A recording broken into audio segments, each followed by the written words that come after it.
This conference will now be recorded. अद्य सोमवासरः अथवा हिन्दुवासरः ज्येष्ठकृष्णदशमी दिनांक 15 जून 2020 चरक सूत्र अध्याय 24 शंखं चक्रं गदल्तान् दधतमृतघटं चारुदोर्भिश्चतुर्भिः सूक्ष्मस्वच्छातिरुद्यां शुकपतिविलसन् मौलिमम्भोजनेत्रं कालाम्भोदोज्ज्वलाङ्गं कटितटविलसच्चारुपीताम्बराढ्यं वन्दे धन्वन्तरिं तं निखिलगदवनप्रौढदावाग्निलीलम् प्रौढदावाग्निलीलम् ब्रह्मणो समारब्धा मात्रेयादेषु पूजिताम् अस्मदाचार्यपर्यन्तां वन्दे गुरुपरम्पराम् आयुर्वेदरतं वन्दे माधवाख्यं महागुरुम् आयुर्वेदामृतं सर्वं शिष्येभ्यो यः प्रदत्तवान्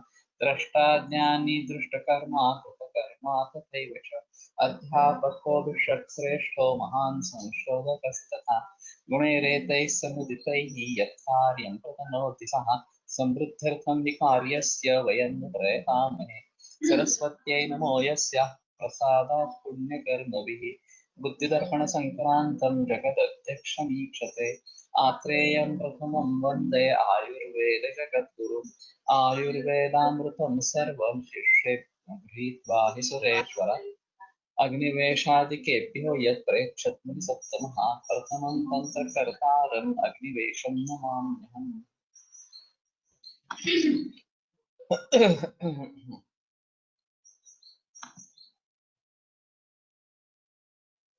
विस्मापनैः स्मारणैश्च प्रियश्रुतिभिरेव च पटुभिर्गीतवाचित्रशब्दैश्चित्रैश्च दर्शनैः संस्नोल्लेखनैः धूमैः अञ्जनैः कवलकरैः शोणितस्यावसेकेश व्यायामोत्कर्षणैस्तथा प्रबुद्धसंज्ञं मतिमान् अनुबन्धम् उपक्रमे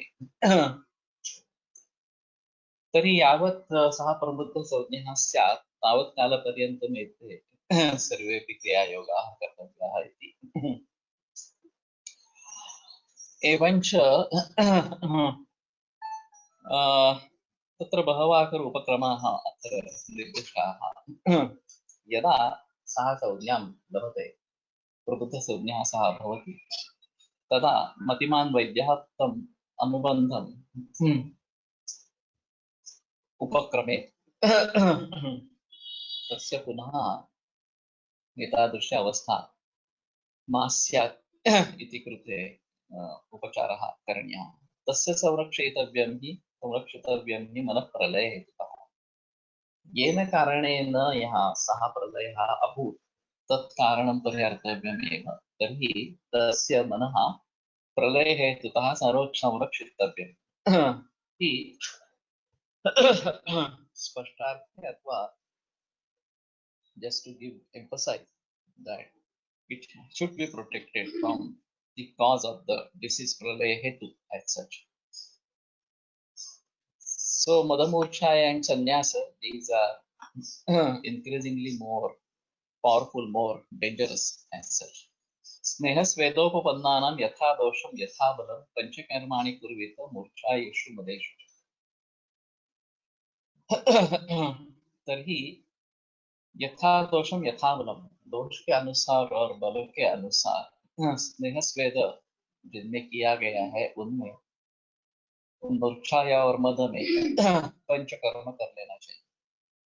तो ये इसकी एक खासियत है कि शारीरिक दोषों से ये उत्पन्न हो रहे हैं और फिर शारीरिक दोषों की चिकित्सा करना पंचकर्म के द्वारा ये बहुत महत्वपूर्ण इस प्रकार का रहेगा। तो उससे मन की भी शांति हो जाती है, ये सबसे अहम चीज इसमें है। और मूर्छा और मद इन दोनों में दोष के अनुसार और बल के अनुसार स्नेह स्वेद पूर्वक ये पंचकर्म करना है, ऐसा स्पष्ट निर्देश शंकराचार्य देते। अष्टाविंशति औषधस्य तथा तिक्तस्य सर्पिषा प्रयोगस्य तद्वन् महतः षट्पदस्य त्रिफलाया प्रयोगो वा सकृत क्षौदशर्करः शिलादुत् प्रयोगः प्रयोगः प्रयसोऽपि वा पिप्पलीनां प्रयोगो वा प्रयसा चित्रकस्य वा रसायनानां त्वम्बस्य सर्पेषु वा प्रशस्यते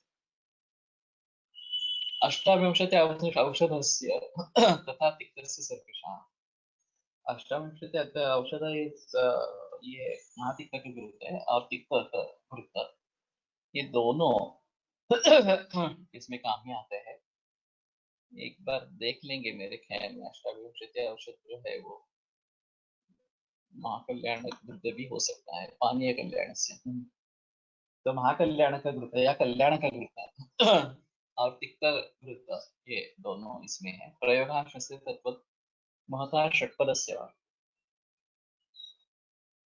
और ये जो षट्पद जो वृत्त है उसका भी प्रयोग इसमें कर सकते हैं त्रिफलाया प्रयोगावास घृत क्षौद शर्करा घृत शर्करा और क्षौद्र इनके साथ त्रिफला का प्रयोग करना चाहिए शिलाजुत प्रयोग प्रयोग प्रयसो विवाह सो केवल शिलाजुत का प्रयोग है अथवा सिर्फ दूध का प्रयोग ये एक दुग्ध कल्प या केवल दूध के ऊपर मरीजों को रखना ये एक प्रयोग किया जाता था खास करके त्र्यंबक शास्त्री वाराणसी में एक प्रख्यात वैद्य थे रसशास्त्री इस्तेमाल करने वाले वो बहुत लोगों को केवल क्षीर के प्रयोग के ऊपर रखते थे और 6-6 लीटर तक लोग दूध पीते थे उसमें साथ में रसशास्त्र की दवाइयां होती लेकिन 6-6 लीटर तक इस प्रकार से दुग्धपान दिया जाता था और वो काफी ख्यातनाम थे अपनी चिकित्सा के लिए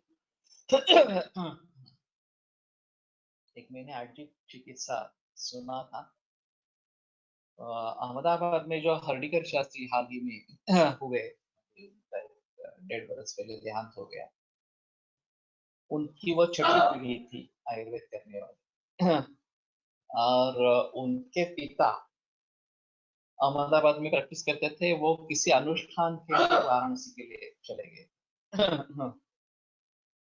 और उनका अनुष्ठान चल रहा था वो एक किसी घर में किराए पर रह रहे हुआ ऐसे कि उस घर की जो गृहिणी थी उसको सर्पदंश हो गया और वहां का मशहूर वैद्य तो त्र्यंबक शास्त्री थे तो त्र्यंबक शास्त्री के पास लेके गए तो उन्होंने बता दिया नहीं अभी कुछ होने वाला नहीं है ये जिंदा नहीं रह सकती तो मायूस होकर वो घर पे आए कि त्र्यंबक शास्त्री ने अभी बोल दिया अब तो कुछ होने वाला नहीं तो इनको पता चला कि ऐसा ऐसा हुआ है वो बोले उन्होंने बिल्कुल बताया नहीं था कि एक वैद्य है तो बोले मैं कुछ उपाय कर सकता हूँ बोले आप त्र्यंबक शास्त्री ने ना बोला है फिर भी आप करना चाहते हैं, तो हमें कोई दिक्कत नहीं उनके उपाय करने से वो ठीक हो गई बच गई और ठीक हो गई तो ये बात जब त्र्यंबक शास्त्री को पता चला तो उन्होंने न्योता भेजा कि कौन है वैद्य ये किसने ट्रीट किया इसको तो त्र्यंबक शास्त्री ने पूछा कि ठीक है आपने क्या क्या दवाइयाँ दी थी हल्दीकर शास्त्री ने त्र्यंबक शास्त्री को पूछा तो वो बोले कि ऐसा है कि तुम अगर आम आदमी हो तो मेरी दवा से तुम्हें क्या मतलब है और अगर तुम वैद्य हो तो तुम्हें पता ही है तो त्र्यंबक शास्त्री ने इसने कुछ नहीं कहा हर्डीकर जी ने कुछ नहीं कहा तो बोले ठीक है और वापस चले आए उनका अनुष्ठान चलता रहा लेकिन हुआ ऐसे कि मर जाने लगे उनके पास इस केस के दौरान और उन्होंने तो कह दिया कि मैं प्रैक्टिस के लिए नहीं आया हूँ यहाँ पे मैं अनुष्ठान करने के लिए आया हूँ तो मैं पैसा नहीं लूंगा तो पैसा नहीं लूंगा इसका मतलब ये होगा कि भीड़ हो गई बहुत सारी और फिर वो वहां से अहमदाबाद में लिखते अहमदाबाद से दवाई भेजी जाती है और वो सभी लोगों को मुफ्त दवा देती है ऐसा 3 महीने तक सिलसिला चला और फिर उनका अनुष्ठान जब खत्म हो वापिस अहमदाबाद में तो ये बड़ा अजीब किस्सा है। लेकिन एक महत्वपूर्ण चीज इस प्रकार की रहेगी। बाद में त्र्यंबक शास्त्री ने हर्षिकर जी से पूछा कि आपने क्या दवा दी? तो उन्होंने वही सवाल उनको दे दिया कि आप अगर वैद्य हैं तो आपको मालूम होना चाहिए, मैं क्यों बताऊं आपको दवा। इस प्रकार से।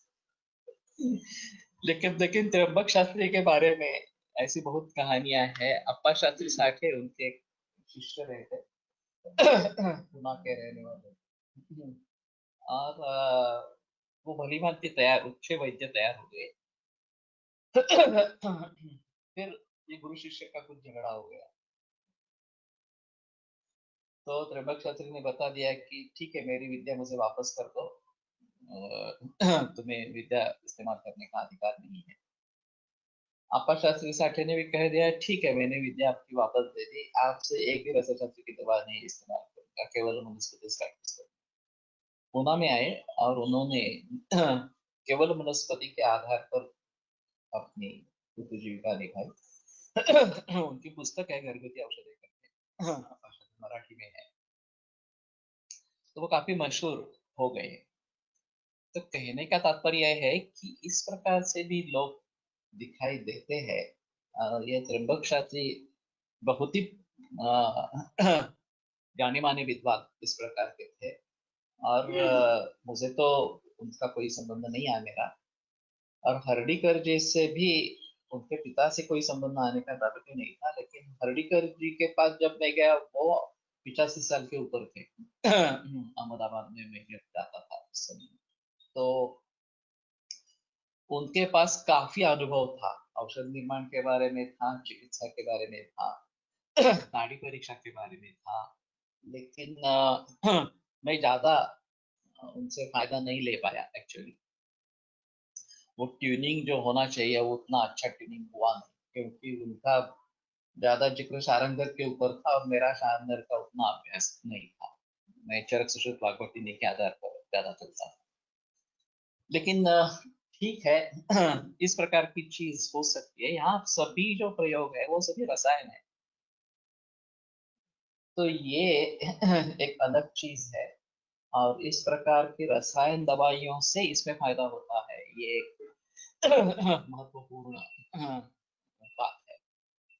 तो हमें रसायन का प्रयोग कहाँ कहाँ पे आया है ये एक बार एक्चुअली देखना चाहिए। जैसे कि कैंसर में मेन ट्रीटमेंट जो है वो रसायन है, या not taking any medicine for like Yeshtimandu Kandaki holding, etc. Now this is little bit habituated.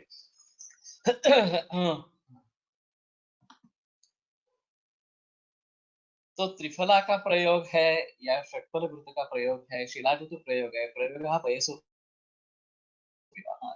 बात इसलिए निकली कि त्र्यंबक शास्त्री बहुत सारे लोगों को केवल इस प्रकार के दूध के ऊपर रखते थे। विशेषतः वर्धमान परपटी का प्रयोग होता था, तो उसमें दूध पे केवल रखते थे और 6-6 लीटर तक दूध लोग पचा सकते थे।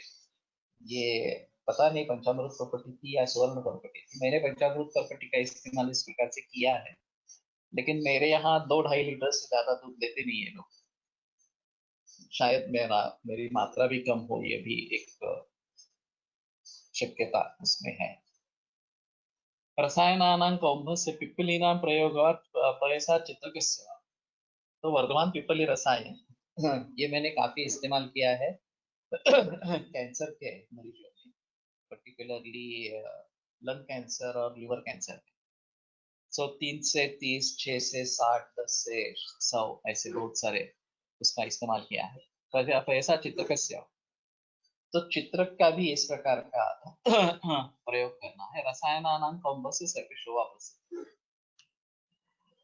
सो कौम्भ सर्पी ये क्या है एक बार देखना चाहिए।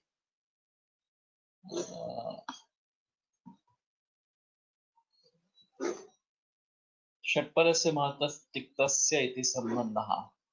तिक्तस्य महतः तथा तिक्तस्य षट्परः महत् तिक्तस्य।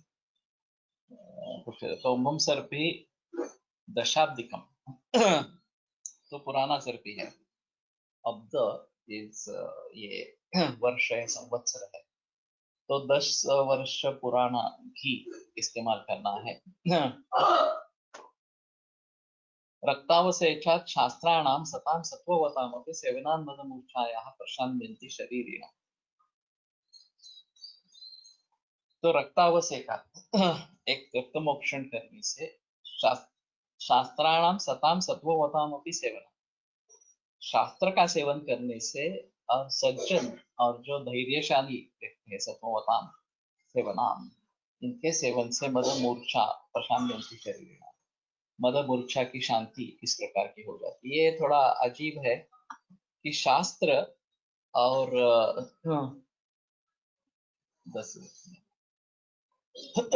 सत्ववान जो लोग है उनके सेवन से मद मूर्छा की शांति इस प्रकार से होती है। तो अध्यात्म विद्या विद्या नाम ये अग्रे संग्रह इस प्रकार से है। और मेरे पास एक मरीज था, एक्चुअली लिवर कैंसर था, और काफी हद तक वो अच्छा रहा, लेकिन उसको एक प्रकार का मद था। मैं ही सुप्रीम हूँ, सुप्रीमसी का मद, मैं ही सबसे अच्छा हूँ और सबसे बड़ा हूँ इस प्रकार से। और एक्चुअली उसकी होजियरी की फैक्ट्री थी, और उसमें काफी घाटा हो गया, और वो लोन लेने की कोशिश कर रहा था बैंक से, लेकिन बैंक लोन नहीं दे रही थी। तो उसको गुस्सा आ गया, मैं बैंक को सुधरूंगा, इस प्रकार का उसका कहना था। रिश्तेदारों ने कहा कि वो तुम छोड़ दो वो और दूसरे किसी तरीके से चंदा इकट्ठा करके ये करो, काम करो, लेकिन वो भी उसने नहीं किया। और अंततः उसकी मृत्यु हो गई लिवर कैंसर से। तो काफी बरस तक मेरे पास रहा, और मैंने उसको कहा कि तुम्हें आध्यात्मिक गुरु की जरूरत है। 101 बरस, 118 बरस, मालूम नहीं कहाँ से रेफरेंस है तुम्हारा, लेकिन सोचना पड़ेगा। सत्ववान लोगों के साथ सिर्फ रहने या उनकी सेवा या उनके जैसा आचरण, इनमें से क्या अपेक्षित है? सभी अपेक्षित है। एक्चुअली सेवनान का मतलब है उनकी सेवा करना, ऐसा है उनके साथ में रहना इस प्रकार से, और उनका जो बर्ताव है वो अपने भी लाने की कोशिश करना इस प्रकार से।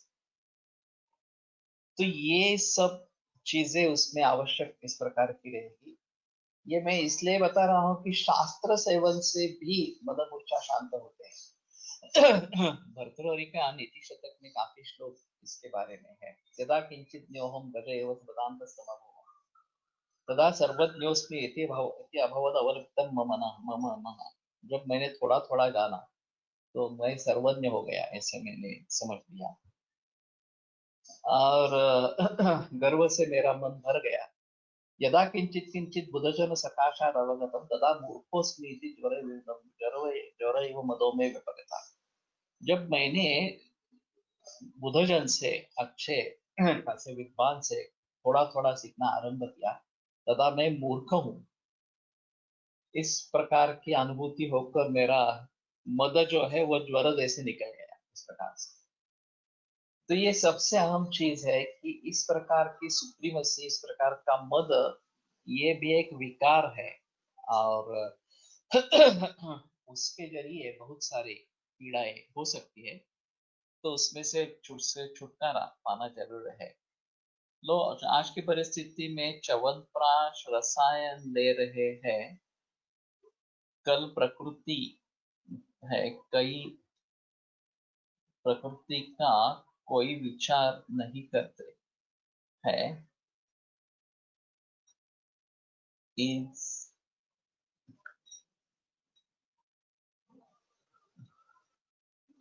ये तो दिक्कत वाली बात है कि प्रकृति के बारे में मेरे विचार बहुत अलग है, तो ये एक अलग सी लेकिन दोषों का विचार जरूरी है।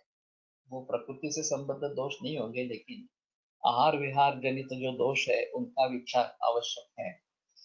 और सभी के लिए एक ही दवा ये एक्चुअली शास्त्र सम्मत नहीं है। फिर भी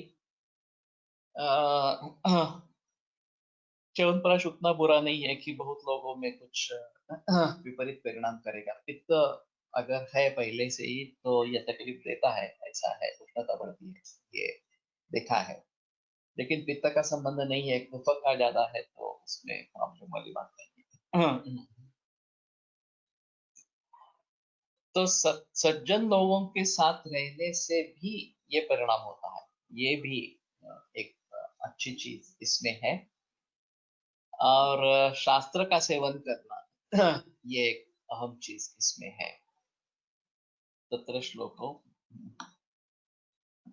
विशुद्धंचा विशुद्धंच शोणितं तस्य हेतवः रक्तप्रदोषा रोगास्तेषु तेषु तेषु रोगेषु च औषधम् मदमूर्छाय संन्यास हेतु लक्षण भेषजम् विधि शोणितिके अध्याये सर्वमेतत् प्रकाशितम् इत्येकेनैव स्वीक्रियते तत्र चरक प्रतिसंस्कृते श्लोकस्थाने विधि शोणितयो नाम चतुर्विंशोऽध्यायः। तो विशुद्ध रक्त और अविशुद्ध रक्त उसके हेतु जो कुछ है रक्त प्रदोष विकार कौन कौन से है, उनका औषध क्या है, मद मूर्छा है, संन्यास, इनका हेतु लक्षण और औषध, ये सब विधि शोणिति के अध्याय, विधि शोणिति अध्याय में अत्रेय महर्षि ने बता दिया है, प्रकाशित किया है इस प्रकार से। We can understand this about मद और मूर्छा, बट व्हाट अबाउट संन्यास?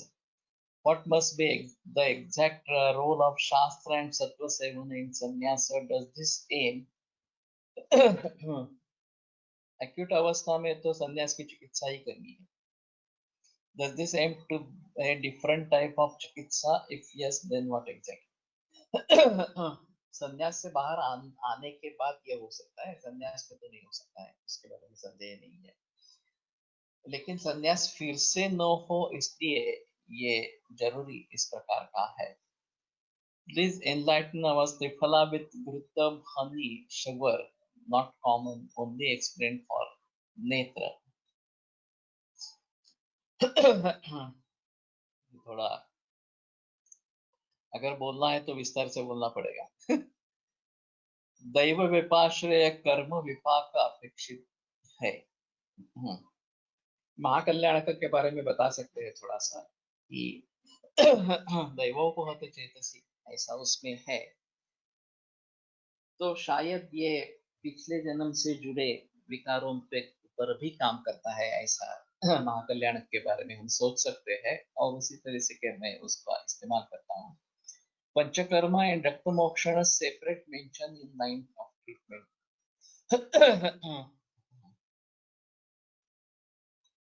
I don't remember whether they are separate.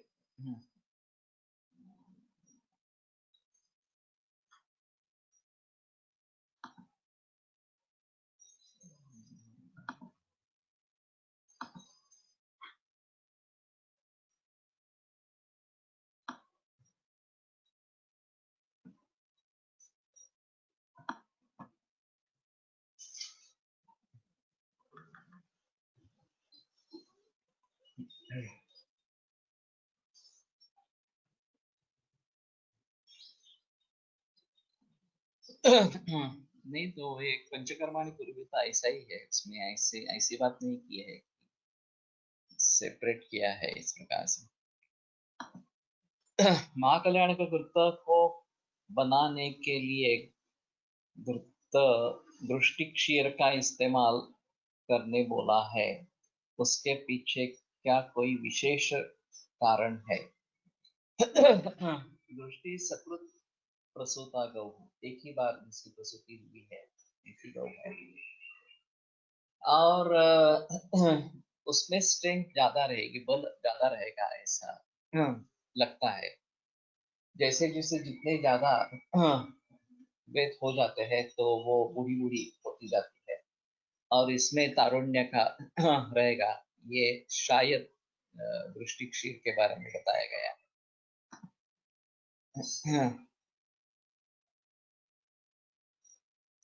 तो ये बीच वाला था त्रिफला विद घृत शर्करा एटसेट्रा।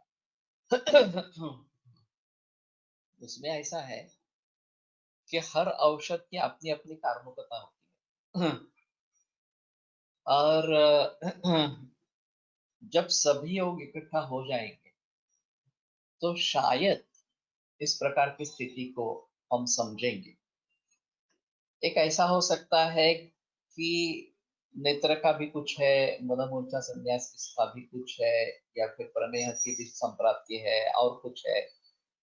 तो इन सभी के हिसाब से, या कुछ है कुछ इस प्रकार का, तो सभी के हिसाब से त्रिफला श्रेष्ठ द्रव्य है। क्योंकि उसमें ये सभी रोगों को ठीक करने की क्षमता है। तो अगर उस अवस्था में त्रिफला का प्रयोग किया जाए तो सबसे बेहतर होगा। वो सभी के लिए फायदेमंद होगी और एक ही द्रव्य देने से भी या एक ही दवा देने से भी काम हो जाएगा, ऐसा है। लेकिन ऐसी आइडियल कंडीशन सभी जगह मिलती ही है ऐसा नहीं है। तो हमें मरीज के अनुसार दवाइयों को खोजना है वास्तव में। और वो अगर भली भांति खोज सकते हैं तो वो दवा तुरंत काम कर देती है और भली भांति काम कर देती है, ऐसा है। लेकिन दूसरी भी चीज ऐसी है कि इन सभी अवस्थाओं में त्रिफला का प्रयोग होता है, तो बाकी अवस्थाएं न हो, सिर्फ एक अवस्था हो तो भी त्रिफला काम करेगा। ऐसा नहीं है कि वो नहीं करेगा इस प्रकार से। लेकिन फिर भी सभी परिस्थिति को ध्यान में रखते हुए कदाचित दूसरी कोई दवा उसमें ज्यादा कार्य करे, उसके बारे में हमें सोचना है। अभी हम क्या करते हैं, ज्यादातर मरीज को अपने पास जो दवा है उसमें बिठाते हैं। मैं भी यही कर रहा हूँ, मैं सभी इसी प्रकार से कर रहे हैं। मेरे पास क्या है इसको सोचकर कॉम्बिनेशंस बनाकर हम मरीज को दे देते हैं, और इससे ये कार्य होगा, उससे ये कार्य होगा वगैरह, इस प्रकार से सोच लेते हैं। प्राय करोत्यो रात कर्मान्य भेषजम। प्रायः एक दिन रात में मिलकर दवाइयों का काम होता है। फणसलकर जी का एक कहना था कि कभी भी कभी दवा तुरंत असर कर देती है, एक दिन में असर कर देती है, ज्यादा से ज्यादा 7 दिन में असर। सप्ताह न गुणा लवे क्रिया अन्यान प्रयोजन। अगर एक सप्ताह में आपको रिजल्ट्स अपेक्षित नहीं मिले तो अन्य चिकित्सा करनी चाहिए। दातार गुरु जी भी कहते थे अगर आप दवा बार बार बदलते हैं तो ये वानर वैद्य की हुई, ये वैद्य का काम नहीं है, इस प्रकार से। तो वो कोसते थे कि इस प्रकार से नहीं करना है, एक बार आपने जो निश्चय कर लिया है उसी को आगे चलने दो, इस प्रकार से। लेकिन एक हफ्ते में अगर रिजल्ट्स नहीं मिलते हैं तो हमें सोचना चाहिए कि हमारे डायग्नोसिस में कुछ कमी है क्या, कुछ हम भूल गए हैं क्या, या कुछ अलग ही विचार करना चाहिए था क्या, परहेज में कुछ गड़बड़ हो गई है क्या, दवाई जो हमने इस्तेमाल की है वो भली भांति बनी है नहीं बनी है, इस प्रकार से। और फिर हम पंचकर्म रक्त मोक्षण से जो चतुष्प्रकार संशुद्धि, ये चरक का कहना है। और रक्त मोक्षण अलग से बताया गया है, ये थोड़ा सा उसके बारे में थोड़ा जिक्र करना पड़ेगा। ये चरक का ऐसा मंतव्य क्यों है इस प्रकार से। तो मैंने कार्मुकत्व के बारे में एक बार परामर्श किया था कि mode of action of medicine the Ayurvedic approach, इस प्रकार का एक शोध निबंध मैंने आइस्टैम कॉन्फ्रेंस में पढ़ा था और वो काफी अच्छा था। मेरे जो कुछ बहुत अच्छे प्रेजेंटेशंस हुए उसमें से ये एक अहम प्रेजेंटेशन है। तो उसके बारे में ऐसा बताते हैं कि किस ढंग से हम दवाइयों का इस्तेमाल करते हैं उसके ऊपर उसके एक्शन जो है वो निर्भर हो जाती है। एक ही अष्टमधु जैसा द्रव्य 13 गणों में आया है चरक में, और हम उसका भलीभांति इस्तेमाल नहीं कर रहे हैं हमारे निजी प्रैक्टिस में। या आई अंडरस्टैंड दैट। 54 पंचकर्म, 58 रक्त वसे, सो उसका हम भली भांति इस्तेमाल नहीं करते हैं। वैसे अगर हम उसका शुक्रवर्धन या ये संधान या इस प्रकार का कर्म चाहते हैं तो आपान काल में इस्तेमाल करें, कंठ्य कर्म चाहते हैं तो ज्ञानोदान काल में इस्तेमाल करें, वमन करना चाहते हैं तो ज्यादा मात्रा में इस्तेमाल करें। अगर हम मेदे रसायन के स्वरूप में इस्तेमाल करना चाहते तो चूर्ण का दूध के साथ प्रयोग करें, वात पित्त शमन करना है तो घी के साथ इस्तेमाल करें, कफ पित्त का शमन करना है तो मधु के साथ सेवन करें वगैरह। तो एक ही यष्टि मधु द्रव्य बहुत तरीके से काम करता है, तो उसकी काम करने की क्षमता इन 13 अवस्थाओं में है जो चरकाचार्य ने बताया, और ये एक हुआ और बाकी भी जगह इस प्रकार के यष्टि मधु के बारे में रेफरेंसेस मिलेंगे। तो आइडियल सिचुएशन ये सभी अवस्थाएं उपलब्ध है तो यष्टि मधु सबसे अहम चीज इस प्रकार की रहेगी और सिर्फ यष्टि मधु से काम होगा। अगर उसमें से किसी एक अवस्था को लेकर हम यष्टि मधु का इस्तेमाल कर सकते हैं तो मैंने जैसे बताया कि ये घृत से देना है, मधु से देना है, दूध से देना है, पंक्ति किस काल में देना है, कितनी मात्रा में देना है वगैरह वगैरह, इसके बारे में हम सोचेंगे तो इसका भली भांति इस्तेमाल हो सकता है। आइडियली हमें ऐसा करना है कि इस अवस्था में जब मरीज हमारे पास आए तो इस प्रकार की अवस्था में कौन सा द्रव्य ज्यादा से ज्यादा अच्छा काम करेगा, चाहे वो सिंगल द्रव्य हो, चाहे योग हो, कुछ भी हो, उसको पहले सोचना है। वो उपलब्ध है या नहीं है ये देखना है। अगर उपलब्ध नहीं है तो उसको उपलब्ध करा सकते हैं क्या, ये सोचना है। और अगर उपलब्धि की शक्यता नहीं है तो विकल्पों में क्या कर सकते हैं ऐसा सोचना है। लेकिन बहुत कम वैद्य इस प्रकार से प्रैक्टिस करते हैं। मैंने जो देखा है वेदस की प्रैक्टिस इस प्रकार की है और वो ढूंढते रहता है कौन से योग है, क्या है इस प्रकार से, और फिर उनका इस्तेमाल करता है। अगर वो अवेलेबल नहीं है तो उसके बारे में अलग से सोचता है, लेकिन अगर वो मिल जाता है तो उसी का इस्तेमाल करता है।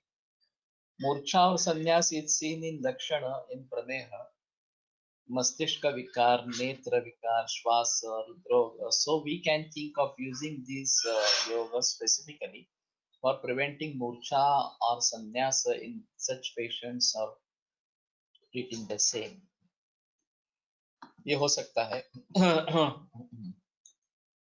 पणसलकर जी का एक और कहना था, very often रक्त दोष is forgotten as अनुबंधी in many conditions, and maybe we need to focus on it more, especially nowadays where rakta dushti is pradhana in many disorders.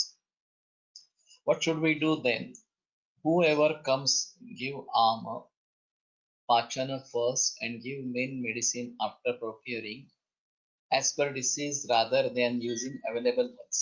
Rasayana matra of yashti. मैं तो ज्यादा मात्रा नहीं इस्तेमाल करता हूँ। एक चिमटी चिपटी जितनी लेने के लिए कहता हूँ,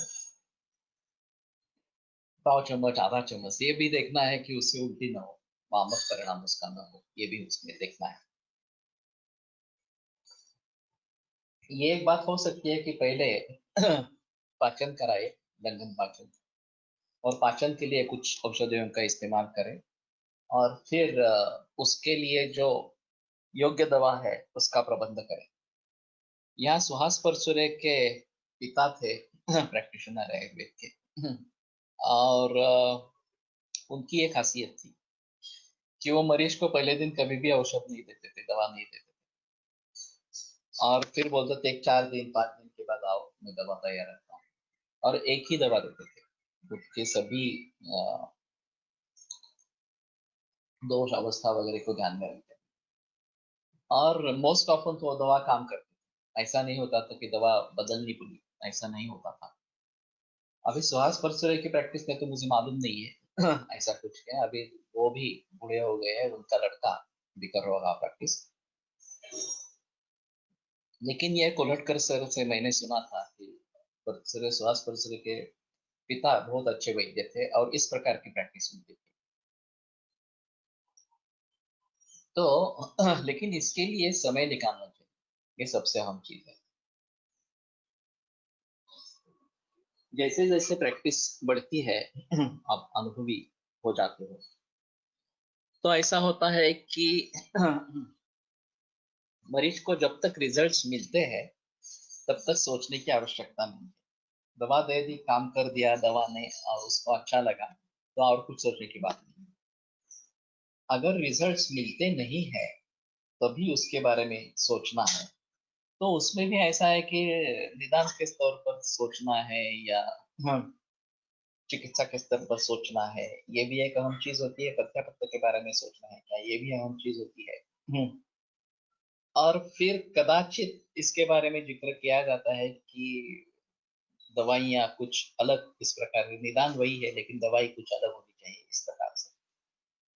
और कभी कभी इससे काम हो जाता है, ऐसा भी है। Little volume is interrupted, can be please.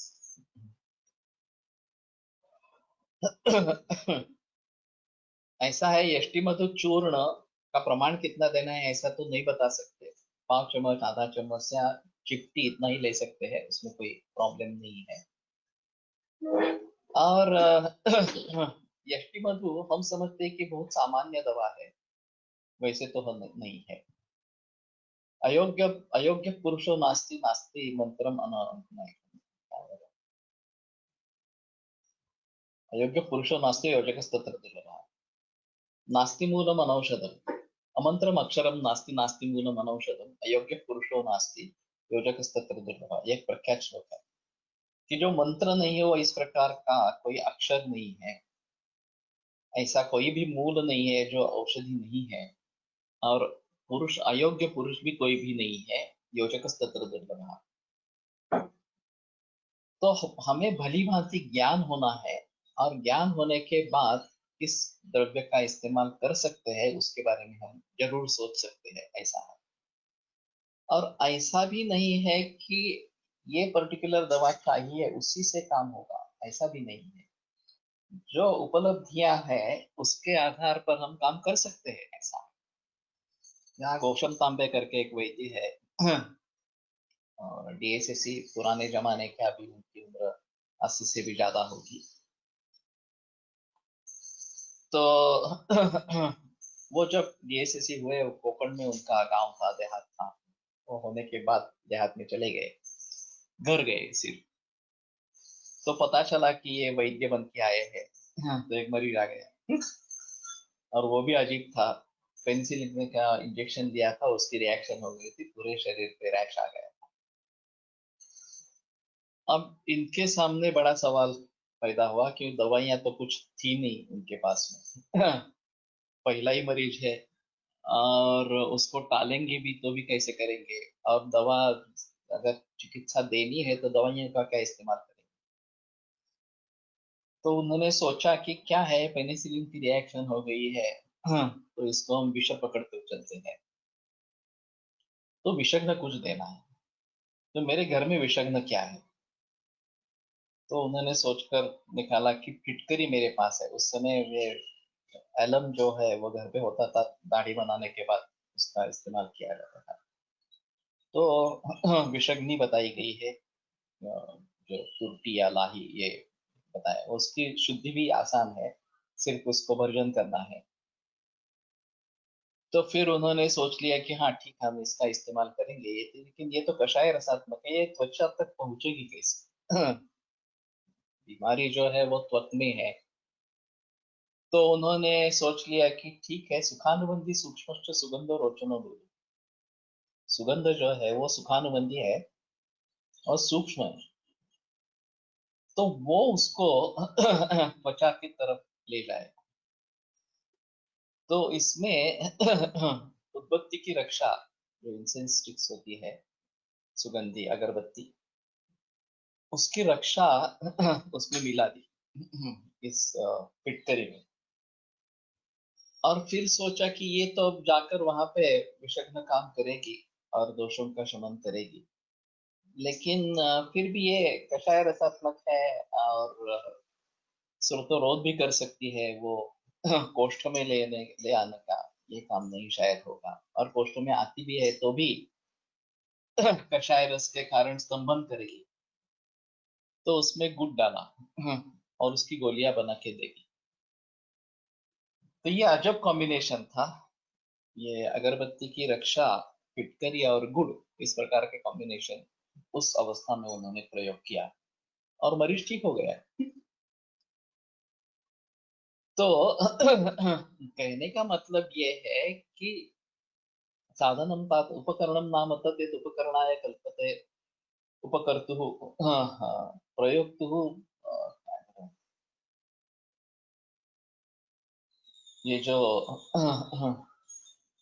कर्ण या साधन जो बताया गया है चरक विभाग अध्याय 8 में, कर्तुभी काया कार्याभिनिर्वृत्तो प्रयत मानस, कर्ता जिस कार्य को करने के लिए तैयार हो जाता है, कार्य करना आरंभ कर देता है, उसके लिए जो भी साधन हो वो करण कहलाता है, उपकरण कहलाता है, इस प्रकार से। तो हमें भली भांति सोचना है कि इस अवस्था में क्या कर सकते हैं। मुझे प्रैक्टिकली ये अनुभव आया कि अनेक रुग्ण चूर्ण लेने से इनकार करते हैं। असली परिस्थिति, ऐसी परिस्थिति में संयुक्त चूर्ण देने में बहुत डिफिकल्ट होता है। ऐसे में क्या विचार कर सकते हैं? एक्चुअली ऐसा है कि मैं तो बताता हूँ कि मुझसे अगर दवा लेनी है तो मैं इस प्रकार की कॉम्बिनेशन देता हूँ। आपको नहीं लेनी है तो आप दूसरे पास जाओ, दूसरे के पास जाओ, इस प्रकार से। क्या देना है, कैसे देना है, ये मेरा अधिकार है। इस प्रकार से। लेकिन सभी मरीजों में ये नई बात हो सकती, समझाना पड़ता है थोड़ा सा। और पैलेटेबिलिटी का इशू होता है कभी कभी। लेकिन इसमें ऐसा है ना कि आप दवा ले रहे हैं, आप खाना नहीं खा रहे, तो इसलिए ये बात नहीं होनी है। वैसे मेरी मात्रा बहुत कम होती है तो ये ज्यादा तकलीफ वाली बात नहीं होती है, और शहद वगैरह ऐसा मिलाते हैं तो कोई प्रॉब्लम नहीं है। मैग्नी machine for some such selective patients, capsular wedge, ये अच्छा है। मैं भी एक्चुअली सोच रहा हूँ ये केवल समय कम करने के लिए कैप्सुलेटेड कुछ करना, कुछ योग कैप्सुलेट कर देना, और पेया से बने जो कैप्सूल्स है उनका इस्तेमाल करें। तो कैप्सूल फिलिंग मशीन आती है, या कैप्सूल फिल करवा लेते हैं इस प्रकार से। तो केवल हाँ, जो योग बहुत सारे मरीजों में इस्तेमाल में आते हैं, उनकी पुड़िया बनाने में जो समय जाता है उसको कम करने के लिए हाँ, ये ज्यादा अच्छा है। रेडी पुड़ी बना के देने से कोई प्रॉब्लम नहीं करते हैं रुग्ण।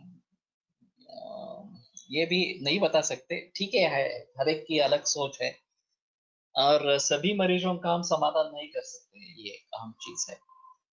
Converse to this, I am experiencing that to get cured, people are ready to take not only churna but also homemade water like Varunadi, Phalatrikadi, etc. तो इसमें ये अहम चीज है कि अगर मरीज कन्विंस है कि कहीं दूसरी जगह जा नहीं सकते हैं, इन्हीं से दवा लेनी है, तो वो कुछ भी करने के लिए तैयार होता है, उसमें कोई संदेह की बात नहीं है। गोमूत्र पीने के लिए कहते हैं तो भी करते हैं, उसमें कोई संदेह नहीं होता। लेकिन अगर इस प्रकार से वो बोलते हैं कि नहीं मैं ये नहीं लूंगा, वो नहीं लूंगा वगैरह, तो मैं बताता हूँ कि ये मेरा अधिकार है, आपका उसके बारे में सोचना व्यर्थ है। तुम्हें अगर कुछ तकलीफ होती है तो उसके बारे में सोचेंगे, नहीं तो नहीं तो हम उसी प्रकार से हमें आगे जाना है। तो मेरे कहने का मतलब ये है कि ये बहुत अहम विचार है कि किस प्रकार से हम मरीजों को ट्रीट करें। आइडियल जैसे मैंने कहा कि उसके लिए सबसे कारगर दवा कौन सी है, सभी परिस्थिति को ध्यान में रखते हुए ये सबसे आइडियल है, उसका इस्तेमाल करो। अगर हमें महसूस होता है कि ये सबसे आइडियल है कि इस कल्पना की अवस्था नहीं है, भूत की अवस्था नहीं है, या अवलय की अवस्था नहीं है वगैरह, तो उसके बारे में और क्या सोच सकते हैं, ये भी एक अच्छे तरीके से सोचना है। और नहीं तो इनिशियली ये पाचन वगैरह इस प्रकार के करके तब तक दवा तैयार करना और उसको दे देना, लेकिन इसमें वैद्य के ऊपर काफी जिम्मेदारी आ जाती है, और वो प्रकार की दवा बनाना, उसको दे देना वगैरह वगैरह ये सब करने की आवश्यकता इसमें पड़ेगी। लेकिन ये सबसे अच्छा तरीका है। अगर दवाइयाँ उपलब्ध है तो कोई इसमें प्रॉब्लम नहीं है, दवाइयाँ उपलब्ध नहीं है तो इन सभी के बारे में सोचना पड़ेगा, ऐसा है। तो आइडियल सिचुएशन में क्या इस्तेमाल करना है और वो नहीं है तो उसके सिचुएशन में क्या इस्तेमाल करना है, ये हमें इस प्रकार के सोचना पड़ेगा। अब रही है गणेश की बात की, रक्तमोक्षण अलग से बताया गया है, और पंचकर्म में चरक के जो पंचकर्म है उसमें अनुवासन शामिल, रक्तमोक्षण को हटा दिया है उसने, और अलग से रक्तमोक्षण भी बताया है। और अनुवासन बस्ती वैसे शोधन करने वाला नहीं है, फिर भी इस प्रकार का उसका निर्देश दिया है, तो उसके बारे में थोड़ा सा सोचना पड़ेगा। Are we not deceiving the रसनेन्द्रिय by administering the drug through capsule?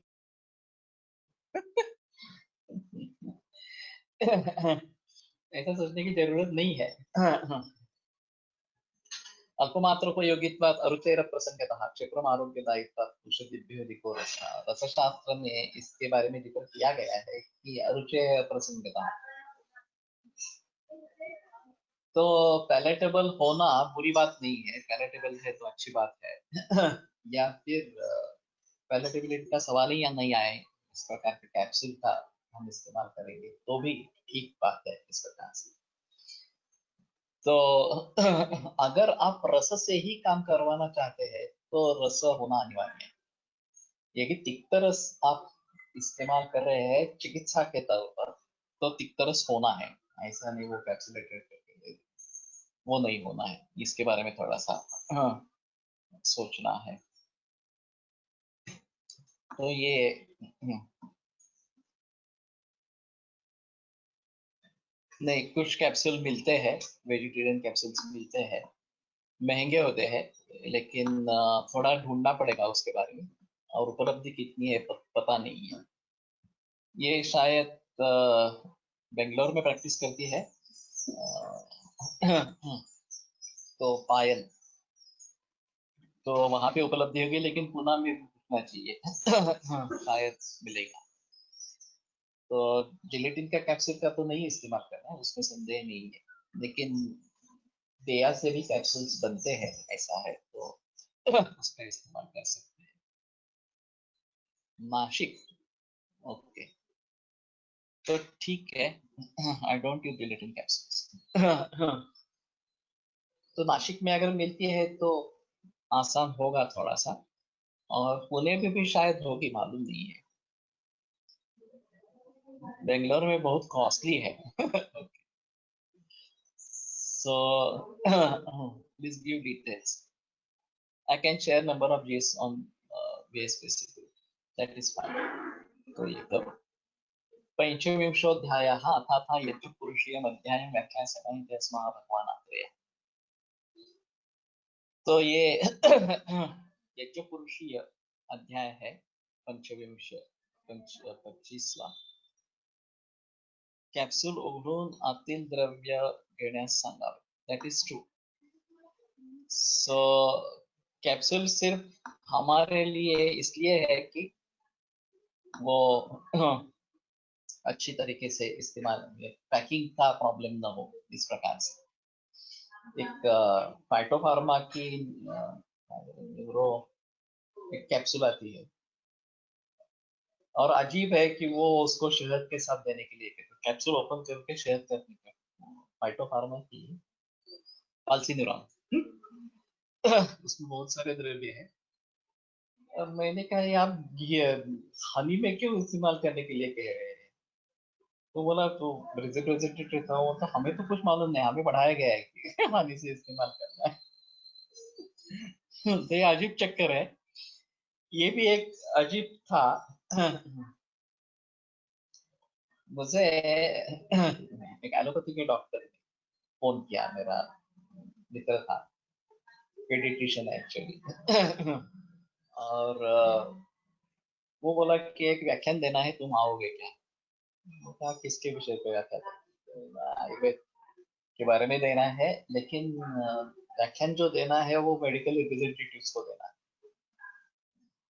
मैंने कहा ठीक है, देखते हैं क्या है। तो यहाँ पे एक होटल में उसने अरेंज किया था वो, प्रमोद जो पेडिट्रिशियन है पुणे का। और उसका व्याख्यान है, उसके बाद में मेरा व्याख्यान। अभी नौबत ये है कि ये जो रहते हैं मेडिकल रिप्रेजेंटेटिव्स, उनको ना ही एलोपैथी का ज्ञान होता है, ना ही आयुर्वेद का ज्ञान। ये वो पोपट कहते हैं जो उनको बताया गया है। वो सिर्फ डॉक्टर के पास जाके उसके बारे में बोलते हैं। और एक्चुअली डॉक्टर भी चाहे एलोपैथी का डॉक्टर हो, तो बहुत सारे एलोपैथी के ही डॉक्टर है, एमबीबीएस भी है और बीएमएस भी है, जो एलोपैथी की प्रैक्टिस करते हैं। वही इनसे दवाइयाँ खरीदते हैं, क्योंकि ये सब प्रोपराइटरी दवाई। तो जब मैंने उनसे पूछा, तो बहुत सारे लोगों का क्वालिफिकेशन बीएससी था। कुछ बीए भी थे। और इनका जॉब ही ऐसा है कि डॉक्टर के पास जाओ, उनको बताओ ये सब, और सेल बढ़ाओ कंपनी का। और उसके ऊपर उनकी तनख्वाह रहती है, इंसेंटिव रहता है, कितने ज्यादा लोगों तक तो पहुंचते हो, जितना उस दवाई का सेल होता है, उसके आधार पर उनको इंक्रीमेंट्स वगैरह मिलती है, इस प्रकार से। तो मैंने पूछा आपको आयुर्वेद के बारे में क्या मालूम है? किसी को कुछ भी मालूम नहीं था, त्रिदोष क्या होता है इसके बारे में भी कुछ मालूम नहीं। तो ये आयुर्वेद हुआ क्या? ये सबसे अहम चीज है। अगर हमारे पास मेडिकल रिप्रेजेंटेटिव आयुर्वेद फार्मेसी से आते हैं, चाहे टेक्सचुअल मेडिसिन बनाने वाले हो या प्रोप्राइटरी मेडिसिन बनाने वाले हो, वो भी इसी प्रकार के हैं, उनको भी कुछ मालूम नहीं होता। एक नानुल ने अजीब किस्सा सुनाया था, नानुल सर ने। उनके सामने एक जर्मन स्टूडेंट बैठा था, और एक टेबल पर एक दवा पड़ी थी, तो प्रोप्राइटरी मेडिसिन थी। उस जर्मन आदमी ने वो उठाई, तो आयुर्वेदिक प्रोप्राइटरी मेडिसिन ऐसा उसके ऊपर लिखा था, और इंडिकेशन दिए थे कि ब्रोंकाइटिस, अस्थमा वगैरह।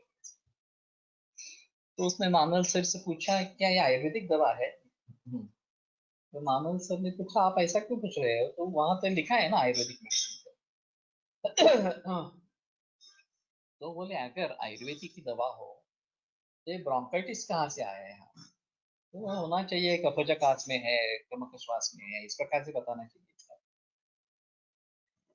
तो जो बात एक जर्मन आदमी समझ सकता है, वो हम नहीं समझ सकते।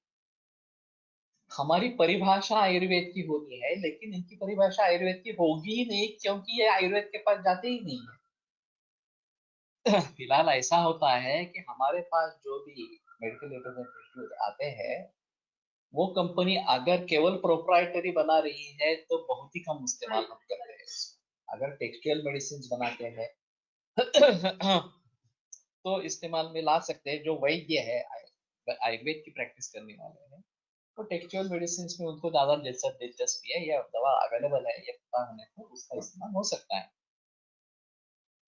लेकिन ये प्रोप्राइटरी मेडिसिन कौन ध्यान में रखेगा और उसका इस्तेमाल कैसे करेगा? फिर भी ऐसा है कि कुछ हद तक ये हमारे काम में आ सकती है। सर 4 वर्ष जून दस्तांड सिद्धकृत जुनं ग्लास बॉटल मध्ये स्टोअर केलेलं वापरू शकते का? शकतो का? उसके हिसाब से थे। हाँ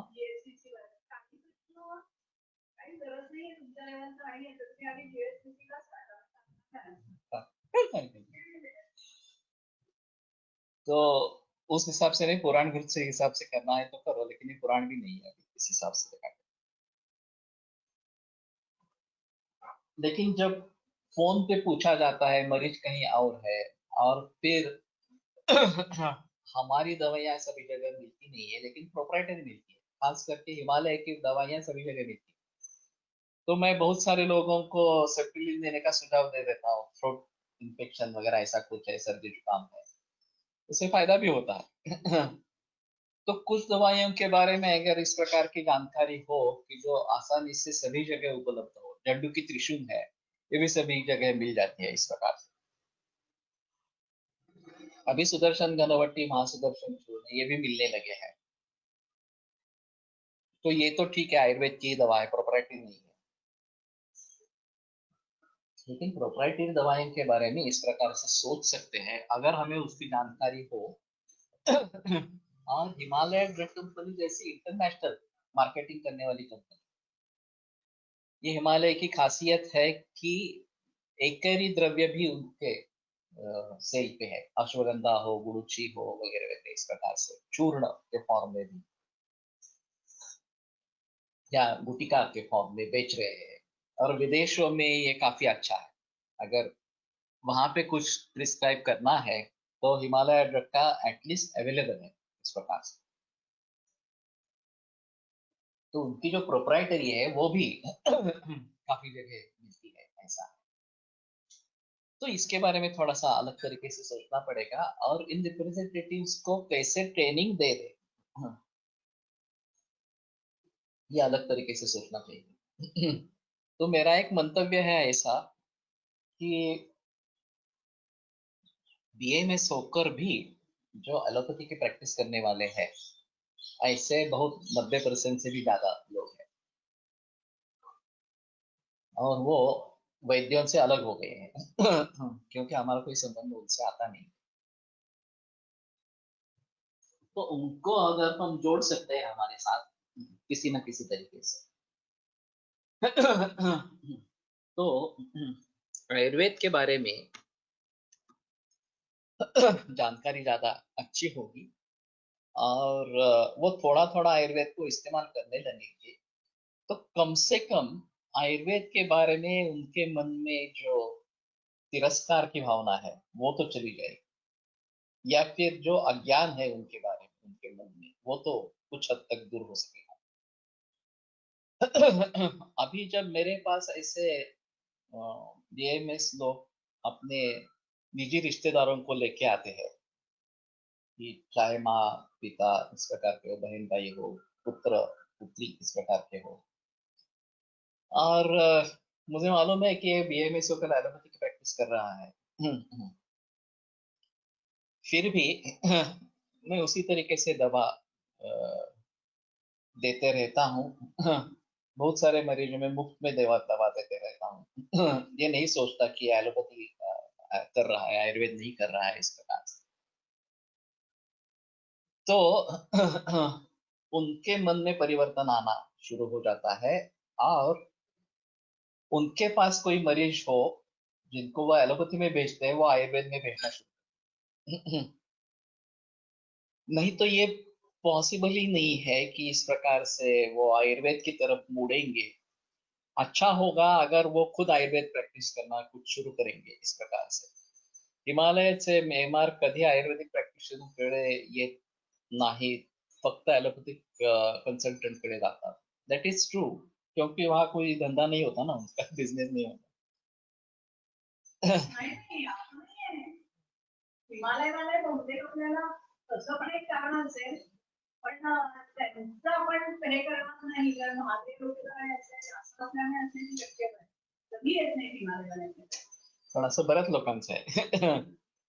फिर भी हिमालय ड्रग कंपनी जो फर्स्ट रैंक के छात्र है बीएमएस में, उनको शिष्यवृत्ति देते हैं आयुर्वेद के लोगों के लिए। ये भी एक अजीब चीज इस प्रकार की है। फ्रोजन शोल्डर में रक्त का विचार कर सकते हैं। सध्या आयुष काढ़ा टैबलेट बहुत लोग ले रहे हैं। ये औषधि द्रव्य है, तो जिनको कोई लक्षण नहीं तो कैसे यूज कर सकते हैं, कैसे विचार करें। हमारे हिसाब में रसायन चिकित्सा ही लेनी है। ये अलग चीज है, इस प्रकार से करना। अगर लक्षण है तो लेना है, उसमें कोई संदेह नहीं है। लेकिन इम्यूनिटी बढ़ाने की जो बात है, सोना डाल के पानी उबाल के लेना, सोना डाल के देसी गाय का दूध ले लेना वगैरह वगैरह, इसी प्रकार से ज्यादा अच्छा है। और दिनचर्या का पालन करना, सुबह जल्दी उठना, रात को जल्दी सोना, घर का ही खाना खाना, ऑर्गेनिक खाना वगैरह वगैरह, ये सब करना चाहिए। तो उसमें संदेह नहीं है कि इसके बारे में जिक्र होना है। लेकिन फिर भी ऐसा है कि इसके बारे में हम बताते रहेंगे तो भी लोग नहीं करेंगे। बहुत कम लोग होते हैं जो करेंगे इसके बारे में। बाकी लोग सोचेंगे कुछ दवा हो तो दे दो, तो हम दवा ही ले लेंगे इस प्रकार से। तो ये अजीब माइंडसेट है लोगों का। उसको कब और कैसे बदलेंगे ये मालूम नहीं। मेरा तो मंतव्य है कि विदेशों में इसके लिए ज्यादा प्रचार प्रसार करें। अभी हम आयुर्योग की संकल्पना को लेकर आगे चल रहे हैं, और विदेशों में जो योग शिक्षक है उनके जरिए ये इम्यूनिटी की बात का प्रचार प्रसार करेंगे, वो जल्दी मानेंगे और उनके जरिए विदेशों में ज्यादा प्रचलन होगा। फिर हमारे लोग, शायद भारतीय लोग, उसको मानेंगे। जब वहां से आएगा कि ये सबसे आम चीज है, ये करना चाहिए, दवाओं के बजाय ये करो, तो शायद भारतीय जनता मान जाएगी। और मेरा तो सुझाव है, आप में से जो सभी लोग हैं वो भी इसके बारे में सोचो। आप खुद कर रहे हैं क्या, नहीं कर रहे हैं, घर का ही खाना खा रहे हैं क्या, ऑर्गेनिक खा रहे हैं क्या, सुबह जल्दी उठ रहे हैं क्या वगैरह वगैरह, इसके बारे में सोचो। और खुद करेंगे तो दूसरों को हम बता सकते हैं, नहीं तो ये नहीं बता सकते। ठीक है, कल फिर मिलेंगे। आयुर्वेद प्रकांडो निगदितैः शल्यतंत्र प्रधानः शिष्येभ्यः शाश्वतोऽयं निखिलजनकृपा व्याप्तचित्तेन येन आयुर्वेदस्य वाञ्छन् पुनरपि भुवने ताञ्च सुष्ठुः प्रतिष्ठां श्रेष्ठं धन्वन्तरिं तं प्रणमति च सदा वैद्यवर्गो हि नूनं वैद्य हि नूनं। विरम्यते व्याख्यानमपरत्। श्वः